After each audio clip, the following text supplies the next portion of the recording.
Azərbaycanda qadınların bəlkə 90%-dən çoxunda orqazm yoxdur. Kişi bəlkə də özünü gözləyə, qadın özünü gözləyə bilmir. Kişiyə hər şey olar, qadın olmaz. Bu bir virus kimi qadınların şuur altında vardır. Ailəlidir, amma ailədə cinsi münasibət yoxdur. Boşanmaların 75-80%-ında cinsi enerji mühüm rol oynayır. Öz yoldaşına onu öyrətmir, gedir başqa yerdə başqa qadınla bunu eləyir. Qadın özünü saxlaya bilməz. Hansı qadın ki deyir özümü saxlayam, yalandan deyir. Qadınlara mən deyəndə ki, ikinci əl niyə qurmursan? Deyirlər ayıbdır. Ayıbdır, bu yaşda ailə qurmaq olar.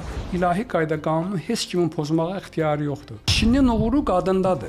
Ana öz qızı ilə danışmalıdır. Ata da öz oğlunu başa salmalıdır. Bu təbii haldır. Hə, təbii ola haldır. bilər. Bəli, Sən bu ola bədənin bilər, oyanır, özünü tanımalısan. İstənilən yaşda ailə qurmaq mütləq lazımdır. Mütləq lazımdır. Çünki qadın kişisiz yaşaya bilməz. Yarımçıqdır. Kişi də qadınsız yaşaya bilməz.